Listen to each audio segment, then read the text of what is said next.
Okay, Tim Harris here. We're going to start the final coaching call for the Flip That Contract students. So, quote Tim, can you hear me? Hello? Tim. Yeah. George. Hey, all right. I just want to let you know I was on. Okay, great. George is with us. All right, so I said I was going to start out with questions. Real quick, we'll get into some questions. Eric asked if I got that older home that Rustin and I looked at. Not yet. I held my offer where I was. I had the opportunity to go back up, but I decided to keep it at the 150. That estate is in the process of making some decisions. It's definitely not a dead deal, but no, I have not got it under contract yet. Let's see. I have a one-story I'm working on now. Comps are all two-story. Can you use actives with two stories? You know, I had a phone call from one of the other students today, and I want to tell you guys that are on this call, you have to understand this. Comps are subjective. There is no way to 100% say what the value will be. It's an estimation, and it's an estimation based off of driving the neighborhood, pulling all the data available within a mile, half mile to a mile, or within the subdivision, and driving the comps, and then determining an opinion. And the student I spoke to today, the thing that holds you guys up is you're afraid to make a call. You want, hey, there'll be times that you will have 3 perfect comps in the subdivision. They're all within 1 street away, or 1 to 3 streets away, exact same year built, and they were all sold within the last 6 months, and they were all completely remodeled. You will have those. But most of the time, you're going to have to make a decision. And I'll tell you that if you're looking at a 1-story house in a neighborhood that there's all 2 stories, you're going to have to use the 2-story. Can you look at 2 stories when a couple of the comps are 2 stories and a couple are 1 stories? Definitely. I try not to look at actives when determining value, but I do like to look at the number of actives that are out there, and I do try to get a general feel for what people are asking for properties that have been remodeled. But I'll tell you this, you can never make the decision until A, you've already bought a house in that neighborhood and you're very familiar with it, or B, you drive past every comp and the subject property and then you come up with the best guess. And I'm imagining, after several conversations with several of the students, that what's happening is you start to try to pull these comps on Property Analyzer Pro or MLS or whatever you're using, and you guys are trying to reach a conclusion before you have gotten in your vehicle. And George and I have been adamant since day one that you cannot do that. So my recommendation, specifically while you're new, and specifically while you're getting into neighborhoods that you have not done any real estate transactions in, is that you get every single property within a mile of that area within plus or minus 10 years built, and you drive past every single house. Now, you can, if you can get it within a half mile, that's fine. Go ahead, just stick with half a mile. But if you need to go out to a mile, go out to half a mile. But you guys need to, you students need to refer back to the determining value presentation, where I specifically tell you, do not attempt to be a desktop appraiser. You cannot do that. Bank of America can't do it. They try to do desktop appraisals, and they're wrong a lot. Be a field appraiser. Drive out, drive past every comp, drive past every sold comp. If you have any common sense, you will be able to come up with an opinion for yourself. There's no right or wrong. That's another thing that I've been trying to beat into some of you students' heads. There's no right or wrong. Comps are subjective. There's not a exact formula that will tell you your comp, because the next guy, the next investor, he may use different comparables than you. He or she may have a different formula. So there's no right or wrong, and a lot of you students are getting hung up on right or wrong when there's just not one. Look at the tax value of the property, look at the comparable sales, see what things are averaging as far as actives go. Read the description to see what the condition is of your comparables, and you just have to make an educated guess. I think this goes back to 7th grade science. You've got to learn to make educated guesses, because that's really all establishing an ARV is. George? No, I think you're right. At the end of the day, you're going to be wrong sometimes, and you're going to be right on the money sometimes. So, I mean, I think the biggest thing is get a feel from driving those other properties. You're going to come up with an opinion. And, you know, you might be a little bit more conservative when you're just starting out, and that in turn you might not get as many deals. But, you know, you've got a gut after driving the neighborhood and driving houses, and then you already have an idea, and once you view the property, that's when you'll go up and down on value. Exactly. So, you know, again, I just have to stress to you guys that there's no right or wrong.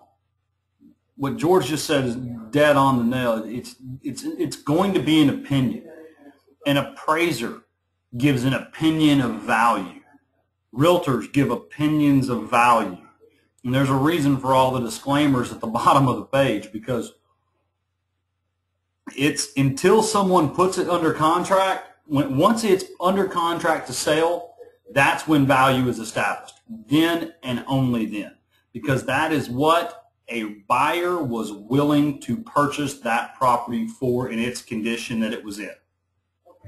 I hope that makes sense to you guys. I don't want to beat a dead horse about this, but do not let the lack of comps on paper or the abundance of comps on paper get you stuck into a position where your wheels are spinning and you're not moving forward. If you feel uncomfortable, there's probably a good reason. Round down. If you feel very comfortable, don't get too aggressive, because sometimes, again, you could be making a mistake. You've got to be conservative, especially when you're wholesaling and especially on your first couple deals. When sending direct mail to get, another question is, when sending direct mail to get buyers, sellers, and private lenders, how many mailers is required before you get a hit? Can you give an example of the number of mailers you send out on a monthly basis? For starters, do not send direct mail to get private lenders or investor buyers. I have tried it. It produces very low yields, and it is a waste of postage and paper, in my personal opinion. Now, as far as direct mail, what I've been counseling all of you students on is you really need to be sending a minimum of 500 mailers a month. I prefer 1,000. 1,000 should be depending on your budget, you really need to try to get to 1,000. As long as you can keep your cost per piece below 40 cents a piece, that's less than $400 a month. And whichever budget you go with, you're going to have to decide to be consistent for 3 or 4 months, 6 months. In what I've had people, a lot of you students are telling me, oh, I hadn't got many calls, or oh, I got a lot of calls. And I'm just telling you, expect in your heart, expect not to buy any houses the first month. Expect that you're going to do a lot of practicing. And what will happen is if you approach what I just said with a positive attitude, and you learn to put your own attitude in check, and you're committed to making this a career. After you send out 1,000, after you send out 1,000 2 or 3 times, all of a sudden, I promise you, the light bulb's going to click. And you're going to say, "Oh my gosh, I'm getting a call every couple days." I dropped 5,600 some odd postcards on Monday. Well, actually, not even Monday. Actually, on the 4th, so 3 days ago. And my phone started ringing today. Well, actually, yesterday. I got one call yesterday that said, "Please take me off your list." But I started getting buy calls today, and I'm not even worried about it. I'm actually kind of hoping I don't get many more today or tomorrow, because I'm wanting to watch some playoff baseball, and I'm wanting to watch the Texas OU game tomorrow. So my desires are, I hope people wait to call me until Monday. But that's just, I've already got 2 appointments on Sunday. So maybe if they wait till Sunday, it's a bye week. That'll be fun. So it looks like we're running out of questions. So, George, you got anything you want to talk about? I'd just like to know is what their fears are. I mean, like you said, if you are consistent, and yeah, I think that the first month, it's kind of like I teach people who are going to the sale. I'm like, spend the money on researching and driving these properties, if they came to my How to Buy Foreclosure class, and I'm like, and then just go and be a tourist. I mean, you need to chalk up the first 2 months as still educating yourself, and you're spending $300 to $400 on your marketing materials and trying to get your message out on who you are and what you do. But even don't get discouraged after 2 months. I mean, sometimes I'll get a bunch of calls from my mailing pieces, and sometimes I won't. But it doesn't get me down, because I've done, Tim and I have done this long enough where we know it pays for itself. And so it's kind of like, no problem. I mean, I don't get too high and too low based on if I didn't meet 2%. I'm not getting a 2%.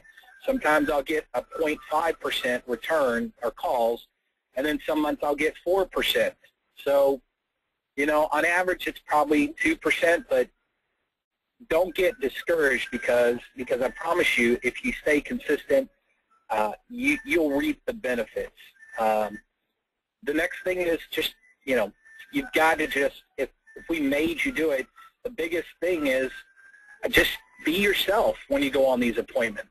And it's repetition. The better, the more appointments you need.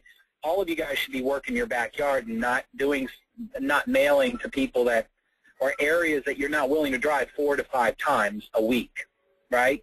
I mean, we told you guys, and so your number one goal is to determine their why, and then determine motivation, and then to book appointment.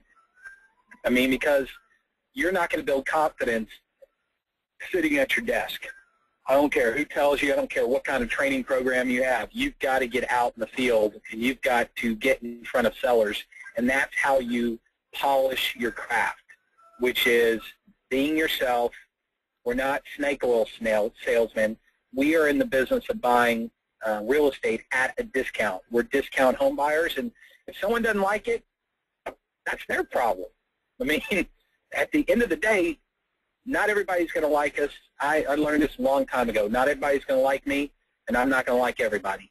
And so if you keep that mindset, you'll do well. And if you consistently mail to the lead sources that we've talked about in this program, you will be successful. But if you get discouraged after 2 months of spending $400 to $500 a month on it, then you're not going to have success.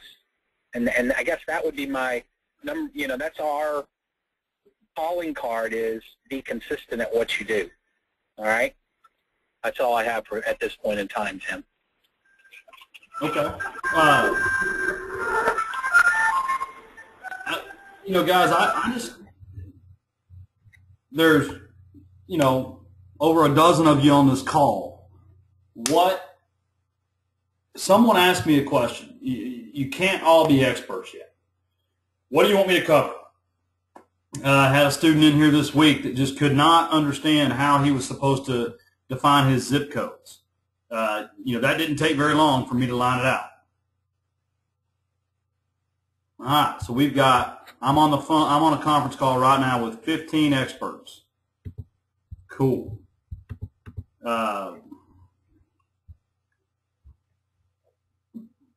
Nobody. Well, in that case, I guess I'm going to cover how to design a mailing strategy. You guys won't talk to me. I'll just make something up. So, let's see. We got a question.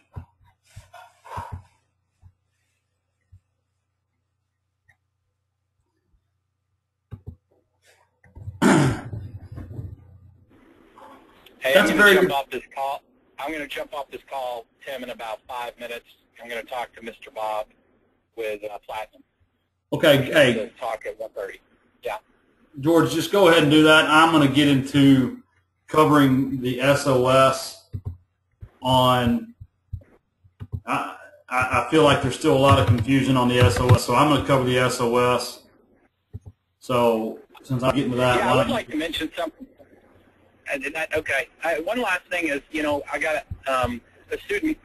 I talked to the student this past week, maybe it was last week, yeah, about, you know, they said that they have a deal that they'd like me to buy, and that was it.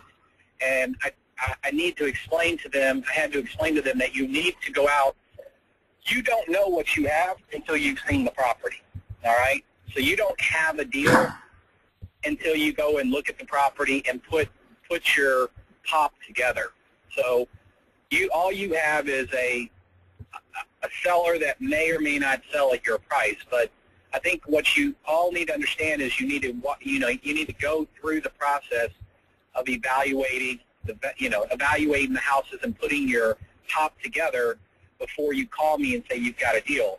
If you have questions on what to say, refer to the FPC site and the training modules, and if it's not there, then give us a call. But I think we've taught you guys.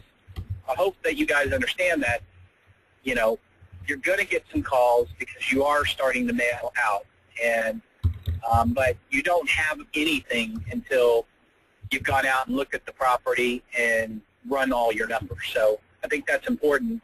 Although it's exciting, you just have basically an address, so to speak. So anyway, I just wanted to clarify that.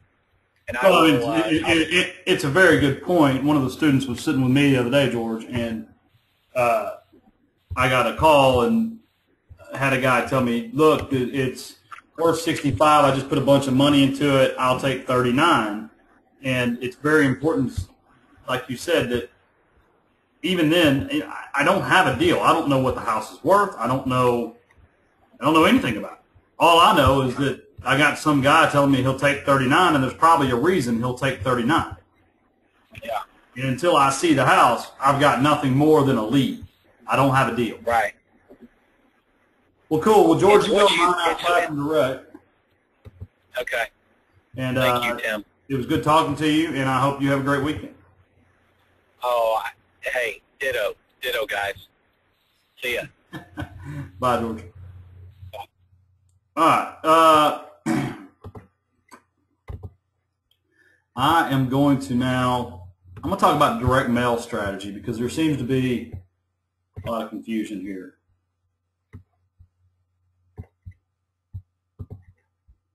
Let me get this all zoomed in for you.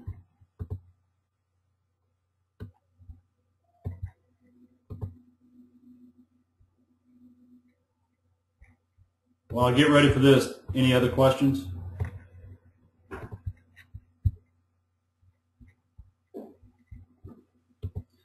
I'm going to walk this through. I'm going to walk you through basically the flow of how this should all look to you.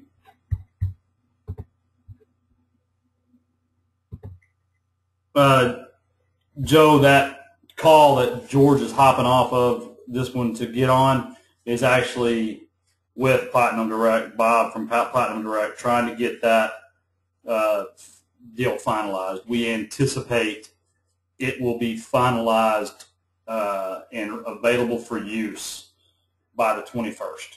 That is what we're all targeting. That way, 2 weeks from today, it's up and available, and then we can do training on it the next week, and everyone can have their orders in for the November 1st mailer.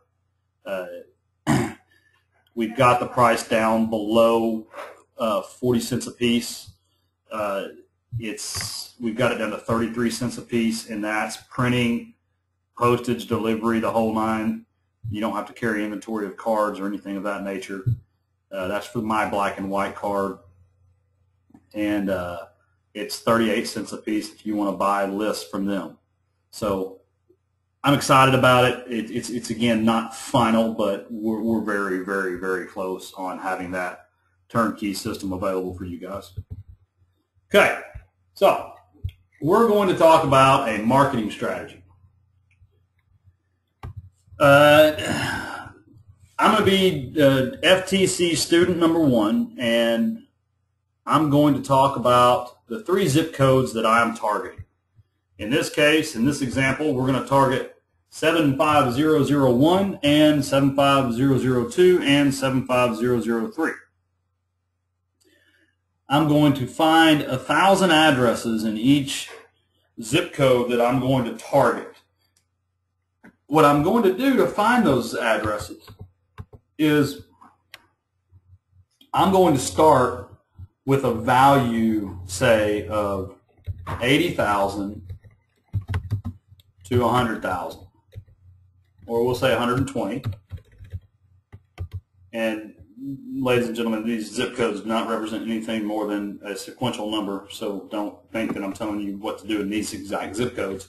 These zip codes, in fact, you may want to go 100 to 140. But we're going to say 80 to 120. That's really the sweet spot of this business. We're going to go length of ownership, 20 plus years. And we're going to go square footage between 900 and 2,000. So, not 20,000, of course, 2,000. So let me label these fields for you. Again, that's tax value. That's not estimated retail value.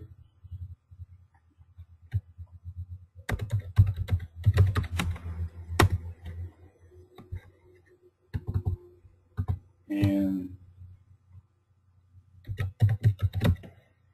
square footage. And then, of course, we're going to put in the zip code delimiters. So what happens, though, is say I run this query and on 75001, and say that turns out 2,000 houses when I was only looking for 100.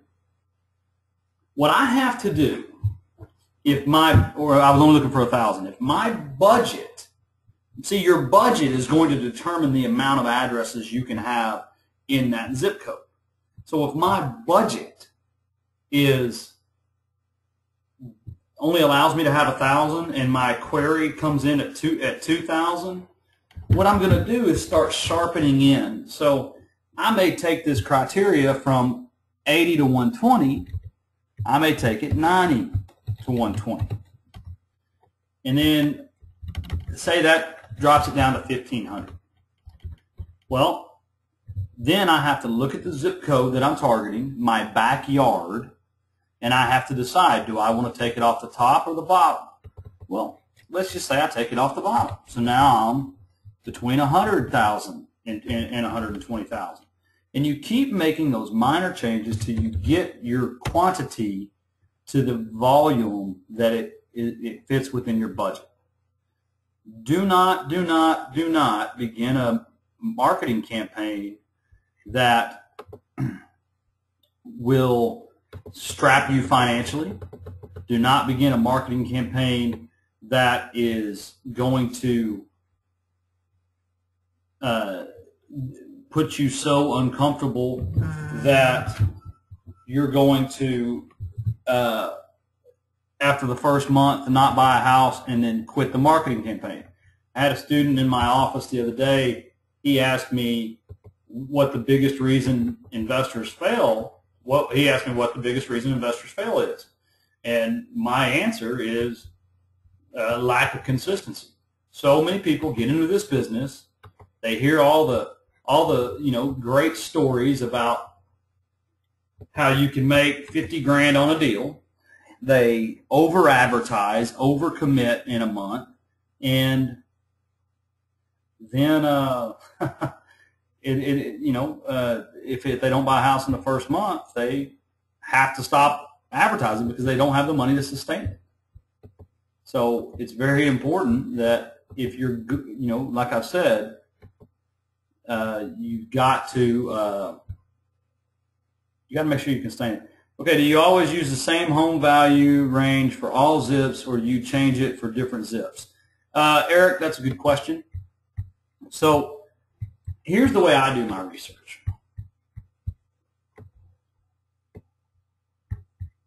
I hop on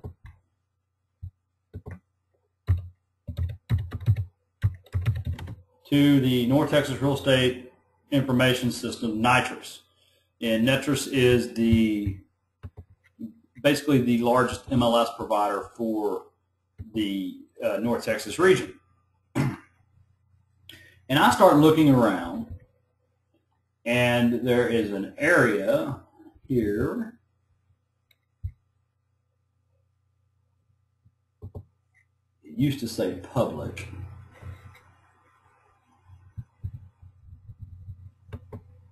There we go. So resources, real estate statistics. And in here, market indicators monthly, local market update, economic market watch. So what I can do is I'm going to hop in here to local market update. Now, you note the column. Let me get down here.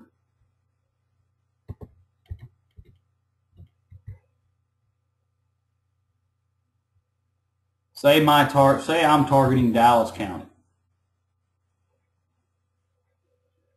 You can hop in here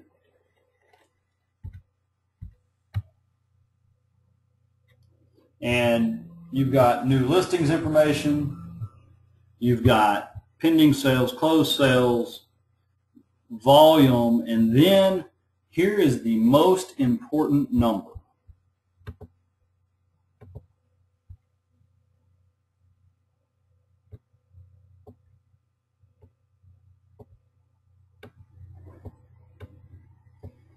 Okay, the median home price. For those of you that don't understand what median is, median means half are above, half are below.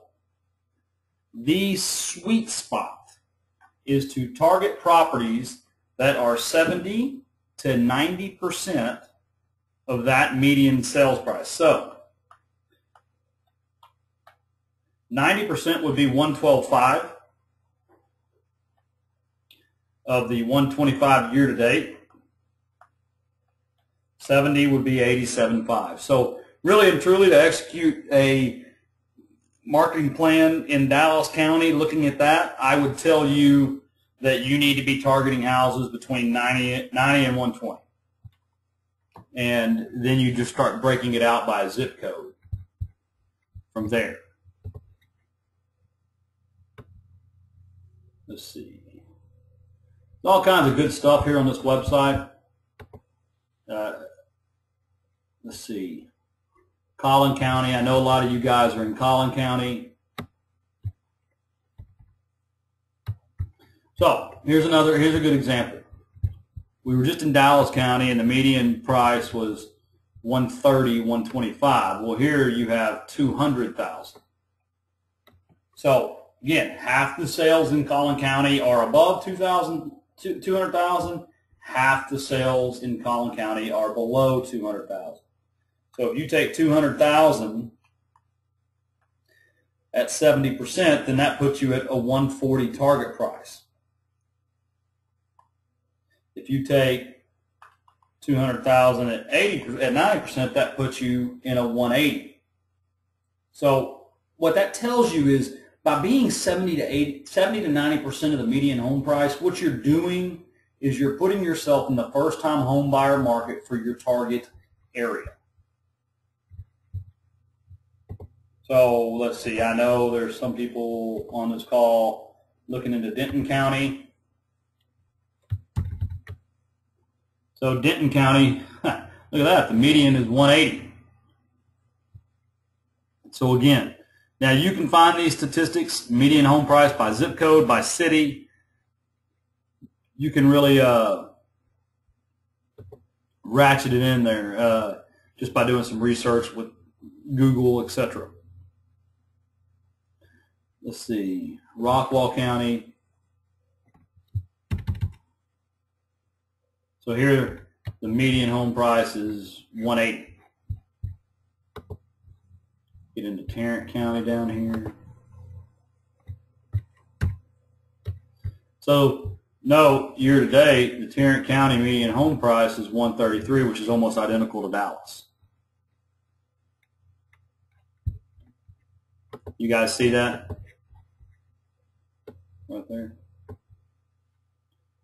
Now in August it was at 142, but I like to go off year-to-date numbers, previous 6-month trends, that kind of thing.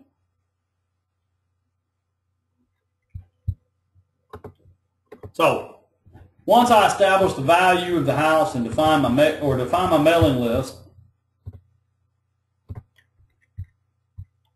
I get these quantities and I save them all as a spreadsheet, and then in month 1 I have on my schedule to mail 1,000 postcards to zip 75001, and I'm mailing 50 postcards to the Collin County probate list from the last 30 to 60 days, the previous 2 months. Well, the next month, I'm mailing 1,000 postcards, but this time it's to 75002, and then another approximately 50 postcards from the Collin County probate list from the previous 2 months. Now, I'm saying previous 2 months because the first month I get the probate list, I send a letter. So, and then in month 3, I'm mailing 75003. I'm mailing 1,000 to that address, those addresses, and then another, the same 50 postcards. Now, so my summary is that I've got 3,000 targeted addresses. And here we'll get into the strategy portion of this. This is a little bit harder to see, but it's really as small as I can make the screen. So here you have my October strategy, letters. We've all said that we like to use letters for probate list or any other kind of high value, time sensitive lead source. So October, within 5 days of availability, you mail the probate list, which for me, it went out today. You mail month 1 zips. Now that's on letters. The you mail the month 1 zips and previous 2 months of probate in postcards. Okay? And then November, I mail those letters. Here's month 2. Month 3 goes out in December, and then I start back over with month 1. You don't go pull a new list. All you do is you just start back over the same list that you mailed here in October. You mail in January, and then you mail it again in April, and then you mail it again in July, and then you get yourself a new list, and you start back over in October. I don't even take people off the list when they call me and ask me to take them off the list. If they ask me to take them off the list, I just say, okay, thank you, I'll get on that. And then I hang up the phone and I leave them on the list, because you don't know if that person, if they've got the equity to be on your list because they've owned, again, we're back here to this page, they've owned their house for 20 plus years, which means most likely they have equity. It's not a given, but it's a high probability. Then, hey, they may die next month. They may die in 4 months. Their financial situation may change in 3 months. Remember, it's all about motivation and will the numbers work. And well, the people on this list, there's a high probability that the numbers will work. And the strategy comes into, I'm going to try to hit them every couple months for a year so that my message is fresh in front of their face, to where when they have a trigger event, they call me. And who knows, it may not be their house. They may inherit a house. But the point is to keep my message fresh in front of their faces. And so that's the way the postcard campaign works. And then I just wanted to see if I can crunch this in. A lot of you have asked, have said you don't quite understand what I've been telling you as far as how to mail a probate, so I'll just break this down. Probate, any other big lead source, bankruptcies, code violators, whatever. Say you start getting the list in October. Well, you send them a letter now. Well, next month, you send the letter to the November list, and the October list gets a postcard. Well, in December, you send letters to the December list, and the November and October get a postcard. In January, you send a letter to January, postcard to December, postcard to November, throw away the rest of them. It's that simple.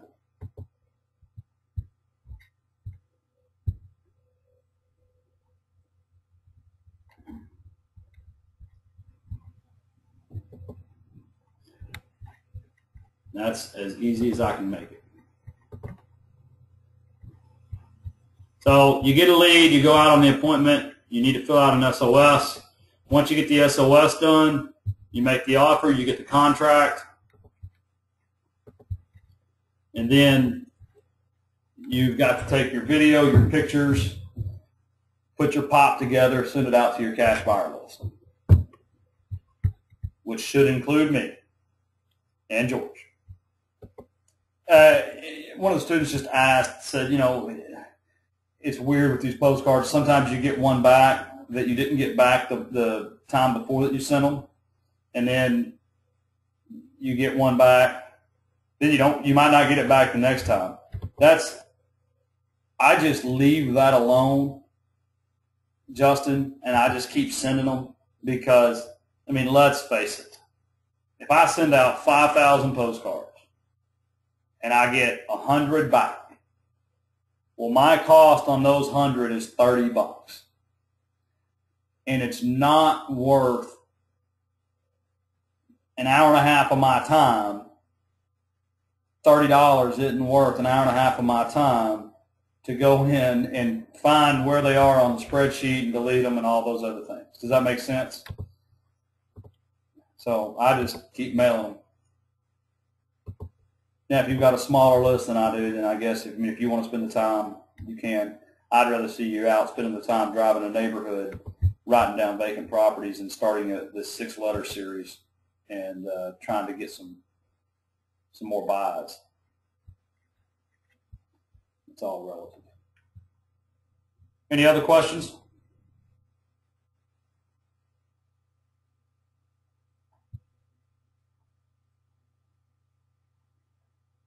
All right, guys, you got 13 more minutes with Tim Harridge. Come on, what do you got?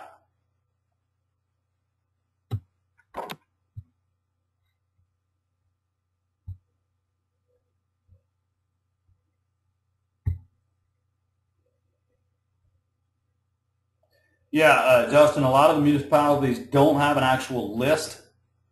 A lot of times you got to just get them one by one and compile the list.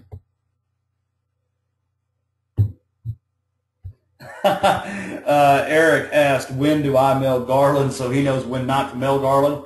Justin, Eric, I mailed Garland in September, and I'll hit it again in January. So I would tell you, you know, I don't think you have to worry about coming up against me. You know, like I keep telling people, when this happened, one of the students actually was on a buy call, one of the VIP students, and he came in and he was just trying to really firm up what his offer was supposed to be. And he told me the address, and I said, "Oh, you mean Yogi?" And I'd actually already seen the house, and I wasn't able to buy the house. And sometimes people form a rapport with one person and not the other, or they won't form a rapport with one and then another. I mean, there's just no way to, you know, there's no way to tell. And so what I did is, if I'll tell any of you on this call, if you come across me in the field, give me a call. Let's work together instead of against each other. I love playing good cop, bad cop, and just splitting it 50-50, because if we get involved in a bidding war, we're all just going to make less money.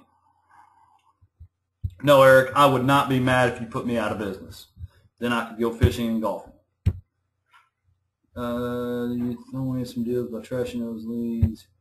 Not at all, Vicky. It's just, you know, within real estate investing, there's got to be a mentality of abundance. Because what happens, and I used to be a HomeVestor franchisee, and I was in charge of our annual advertising budget, and it was, I think at the peak, it was about a $1.5 million budget. And what happened is we tried to cover so many addresses and so many, we didn't want to be left out. And what happens is all you do is you spend your way into less profitability. So you hit your targets, you do what you can, you move on. Finding the owner's contact information. Linda, can you clarify? I'm not sure what you mean. You're having trouble finding the owner's contact information. Justin. Yeah, Justin, I completely believe that. I mean, competition is a myth. And, you know, the biggest challenge that any of you on this call have is a lack of self-belief, is a lack of confidence that you can actually go out there and get these houses under contract. And, you know, there are a lot of wholesalers in the Metroplex. And, Lord, I mean, here I am training another 25 of you to be monsters. And I'll just tell you, I mean, it doesn't bother me at all. There are still so many houses that are distressed. And every day, there are more. Every day, there's someone else that stops using his soaker hoses. Every day, there's someone that has a tenant trash a place. I mean, I don't think it lessens our chances at all, especially if you're focused in your area. If you're focused in your area, that where you're the pro, it's a whole lot easier. Vacant home in rural Wise County does not have an address on the home. What's the best way to find the owner contact information? Wise County does not have a database accessible on the internet. I don't know how to find the owner of a home. stop and look in the mailbox and see what their name and address is. And that address on that piece of property should tell you, or that address on that mail should tell you it's probably a postal route or a rural route, and then you can do some research from there. Or just find out what time the mailman drives through there and just camp out alongside the road. Just depends on, I mean, I'll tell you this though, a rural house in Wise County isn't necessarily the prime piece of real estate that I think you guys should be targeting.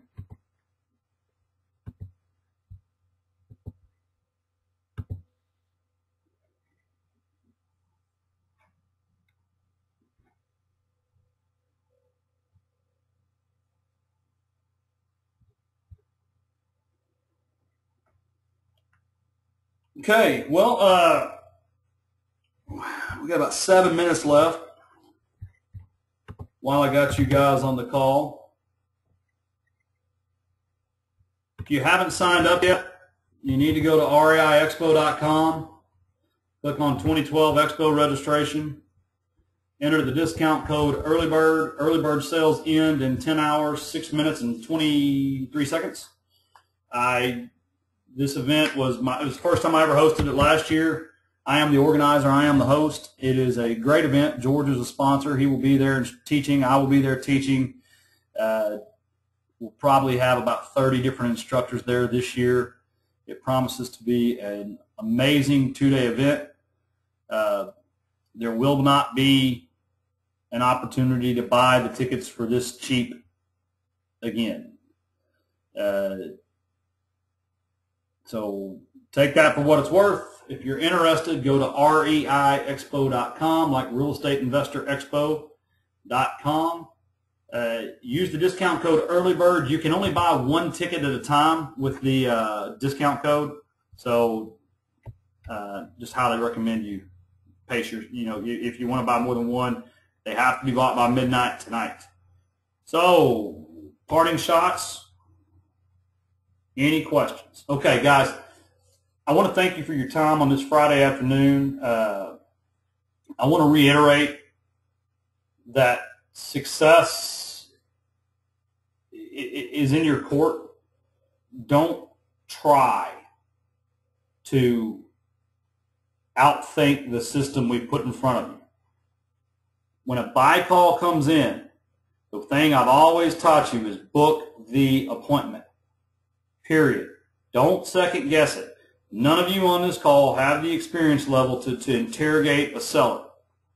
Book the appointment. Go an hour early. You cannot establish value from a computer.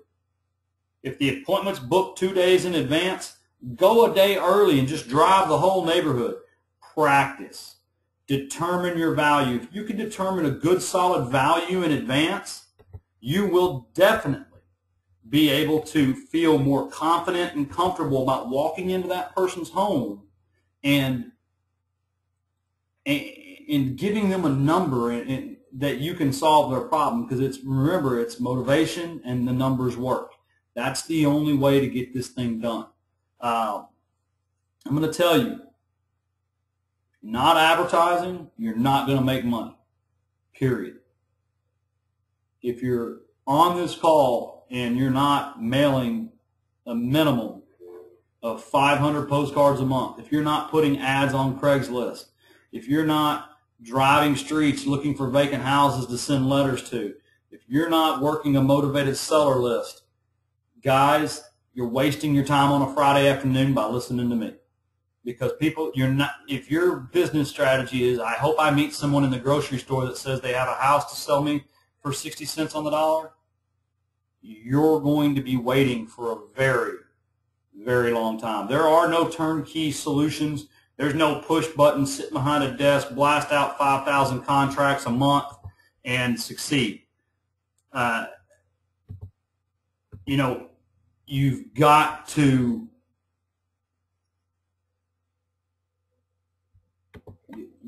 believe in yourself. The current FTC students starting. This is the actual last coaching call in the, what was a 3-month series.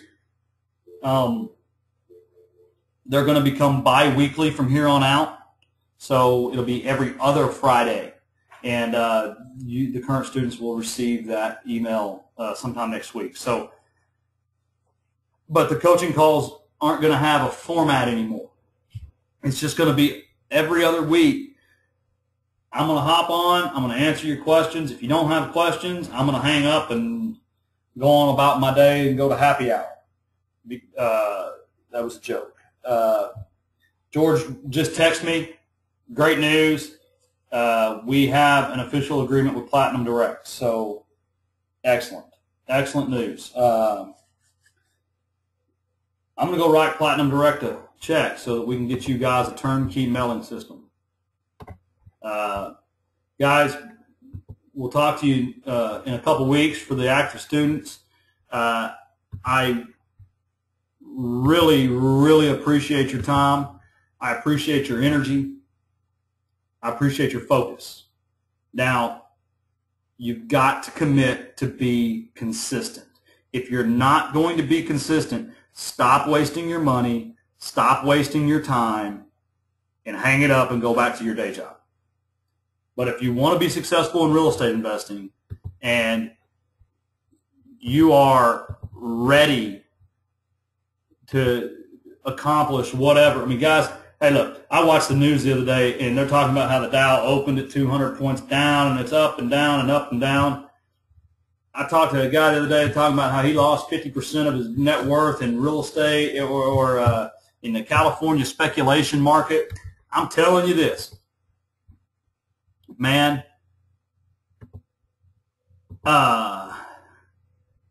real estate's where it's at, and you know, it's 2 o'clock on Friday. I'm 33 years old. I'm done for the day. I'm going home. I'm going to go hang out with my wife and kids. Probably going to go to happy hour with one of the students because he's having a tough time. But I'm telling you this, man. Y'all listen to me. If you're a current student, get on the portal. You're going to have access. Be on every call. Commit to succeed and be consistent. Like Jim just said in a little chat message here. Send the cards out. It works. I'm very confident Jim will have his first deal by the end of this month. Betty and Nancy say they're about to have their first deal because they sent out the cards. They listened. If you're on this call and you're not going to do what you're being told, please don't waste my time. I need you to commit. I need you to do what you're being told. When you get a deal, fill out your SOS, fill out your POP, upload them to box.net, and send them to your cash buyers list. If you're not at every Roddy Roundup, if you live in this DFW, if you're on this call, you should be at one in-person networking meeting every month. And I don't mean with students. I mean with a room where there's cash buyers. Hey, if you live, I'm going to tell you, you should join Lifestyles Unlimited. It's $250, and you get to network with thousands of people that are looking to buy real estate.